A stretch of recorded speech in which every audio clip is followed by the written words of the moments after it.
Hi, welcome to Baked. I'm your host, Tracy Curley. We're in front of the Underground Comedy Club on Toronto's Queen Street East to pick up Puff Mama, Joey Baker, to make some pecan pie today. Come on, let's go get her.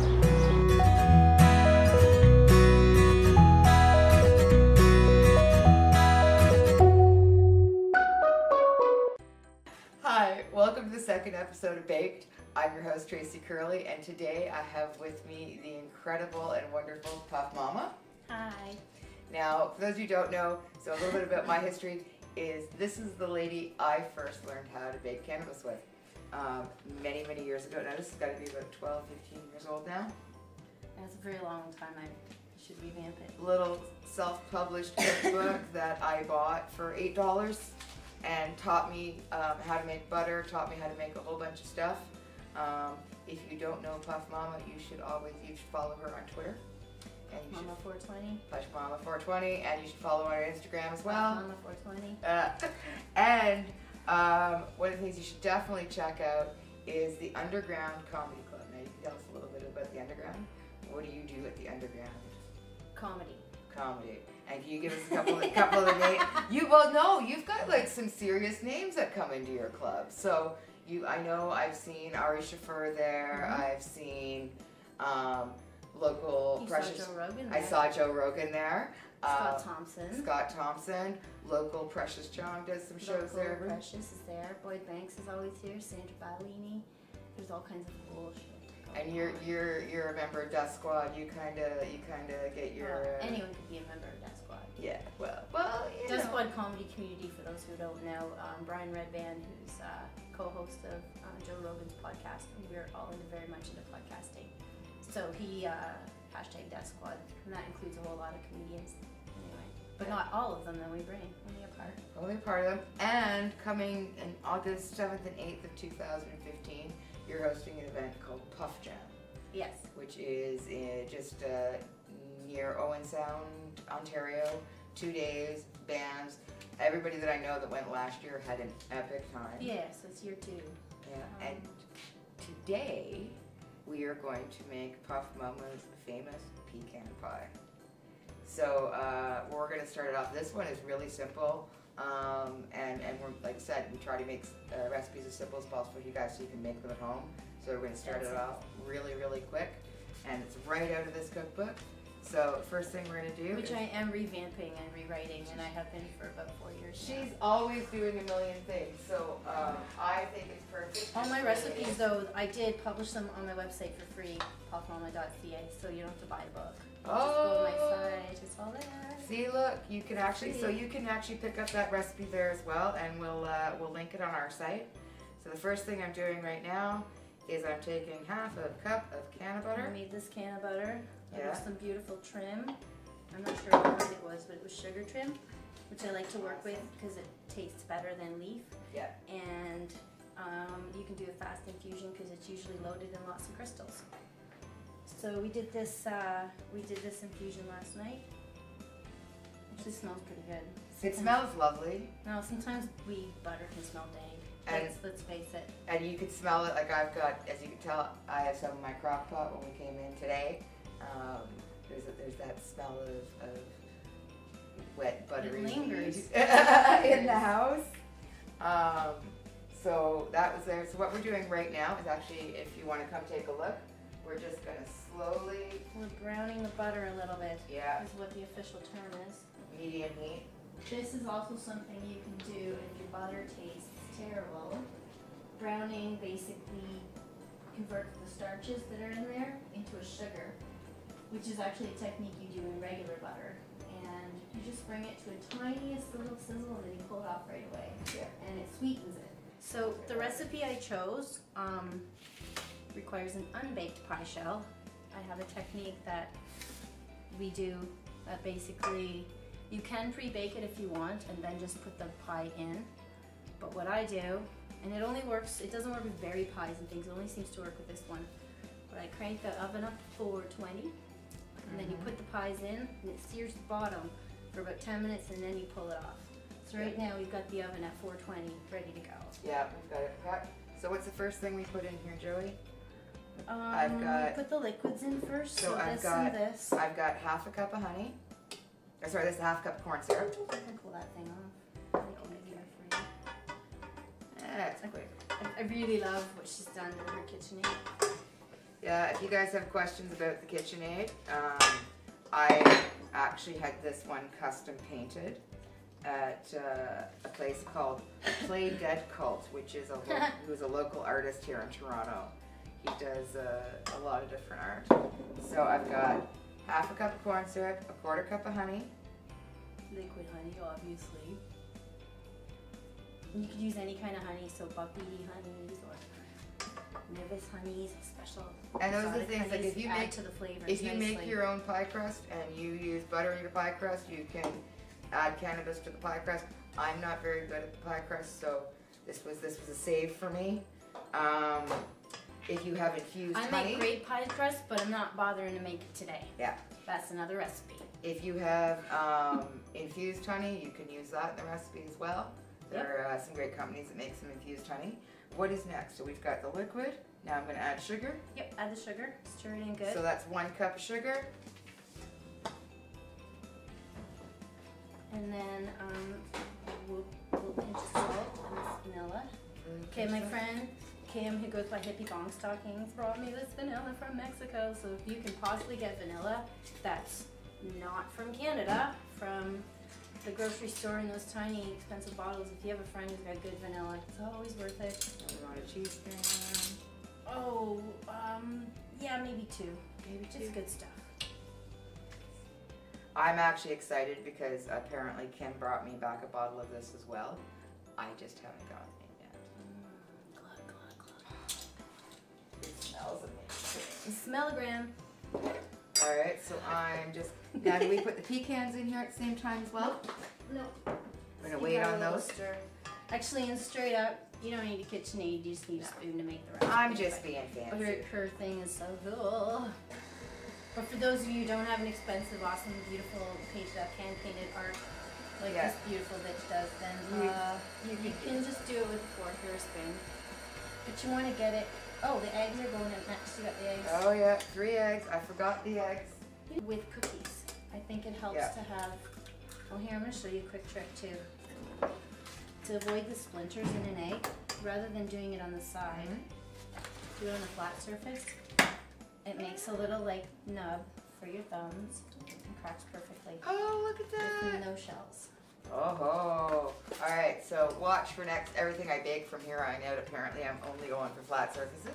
Well, you can do that, but sometimes you get splinters. That one's pretty round, so it's okay, but sometimes those tin rolls, I always make a tiny piece of egg I gotta shove in, so someone taught me that trick. Doing it on there, and then you just might have to clean a bag. Yeah. We can do that when this is done, because we'll have time while it's in the oven to do some cleaning. And we've got everything mixed. So right now we've got a cup of sugar, half a cup of corn syrup, a quarter cup of honey, a pinch of salt, 2 teaspoons of vanilla, and 3 eggs in there. And right now we're just, our butter is cooled. So we've got our half a cup of can of butter and we've got a cup of pecans. What are we doing right now?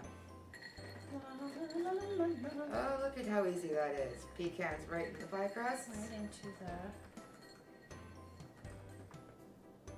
I'm trying to space them out as best you can. In there. We're going to mix We got the salt in there? We got salt in there. Everything's in there? Everything's Give in her a there. good whip. Alright.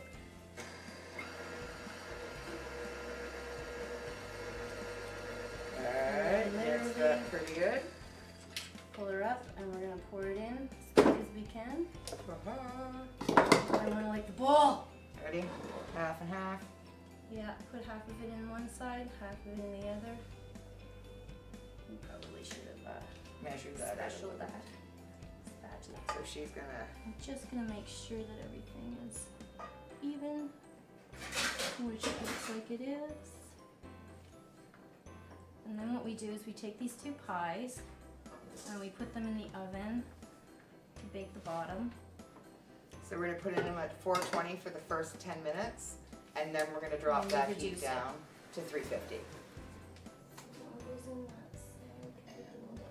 Right there and there. Okay guys, so what we just did is we went into the kitchen and the pie crust has started to set. So because I have a small oven, the back of my oven tends to cook a little bit faster. So we switch the pies out, so move the back pie to the front and the front pie to the back, and turn the oven down to 310. 310, you can usually do it about 325. 320, 325, but we did 310. For our friend Billy. Inside joke. So Billy, if you're watching, the oven's at 310. And we're going to cook that pie for another half hour. Go check it at about the 15-minute mark. Just give it a little jiggle. Basically, with the pecan pie, once the center has stopped jiggling or solidified, that's when you know your pecan pie is done. So we're going to sit here and smoke joints and chat for a little bit while we wait for those two pies to bake. And I'm going to start with the first question I'm kind of asking everybody on the show, because it's a Medibles baking show. Joey, do you remember your first cookie? First eating? The first one you ever ate? No. Do you remember the first one you ever baked? Yes, I remember that. Okay, so what was the first cookie you ever made? A friend of mine had grown some weed, and it had gone to seed. The whole entire crop had seeded out, but they didn't know because it was planted up north. So when they came back, it was just it was covered in crystals. So they said they set me on a baking mission because I'd already been doing a lot of cooking and baking in public with hemp seeds. Yeah. I used to go to this festival called Hillside Festival. Mm-hmm. It's in Guelph every year, and show up at a few other places, but show up with like just munchy cookies, nothing in them, good wholesome hemp seeds. And so yeah, my friend said, can you just make me a bunch of batches? She had another friend who was a dealer, and it was close to Christmas, obviously. It was November. We're like, oh, let's just do some of that. Yeah, so I got half, she got half. But I remember the very first batch we did make too strong. And I don't know what it is with me and edibles. I can feel them, but I don't know, I like being there, so I'm never scared. Yeah. I'm never, ooh, it's too much. Yeah. I'm all like, I don't know. I've always been a nibbler, though. I never eat a whole cookie. That's always a trick. Eat a whole cookie hit you all at once. Yeah. Whereas if you nibble on it, you can go as high as you want because you're just doing it like steps on a ladder. So I remember though that two people around me threw up. Oh. Green Doug's so bad. One guy was on the couch, like totally in fetal, going, "What the fuck did you put acid in that cookie?" I was like, "Nope." But the strain, hear me out, is G13. Oh, that's funny. G13 has a really, really, really good chemical profile. So it's they call it an indica that acts like a sativa. Yeah. So I imagine that chemically we got every bit of chemical active. Yeah. I just remember being a happy camper. I don't know. And again, we talked about this last week, guys. Again, she talked about eating like little bits, nibble at it. It's always easier to eat more. You can never eat less. So start slow, because again, the ride is not always great if you go too far. Another thing I noticed, and I think it has something to do with THC gets processed through your liver and becomes from a delta 9 to a delta 11. Yeah. So that's why you have a different high off of edibles. The funny thing is that I've noticed that the bigger guys go down faster. Speedier, smaller, more hyperactive people, their livers process things faster than people who are bigger. And anyone who's been an alcoholic or had to deal with a lot of chemicals, their liver is really like a sieve. It's clogged. So the weed sits there. Yeah. So I find it's more efficient, shall we say, for people who have less healthy livers.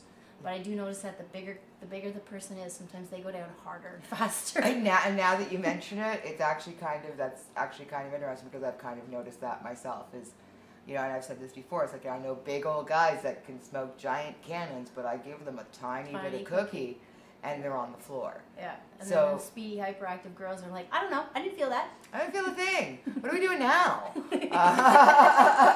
I got stoned and I missed it. I got stoned, missed I'm going to pass you this joint. And no, I didn't miss it. You should carry that with you, because I think that should have brought us to about time. Let's go jiggle some pies. Check and jiggle the pies. Puff Mama Pecan Pie. They look amazing. I am so excited about these. It's too hot right now, folks. You gotta let it sit for about 10-15. Yeah, you want to let them cool completely. You can't cut them yet. Whipped cream, ice cream. This will be about. You could eat them now. It'll be burning and mushy. And for dosage, each pie will be about 6 to 8 portions. So that's what you're looking at. So for a pie like this, you want people that are starting, 8 pieces, get them to start slow. If you're regular consumers of cannabis, 6 pieces should be pretty good. And that is our 2nd episode of Baked. Thanks for watching.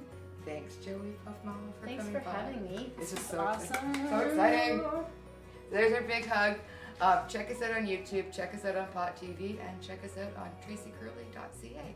Thanks for watching Baked, and we'll see you next week. Thanks, guys.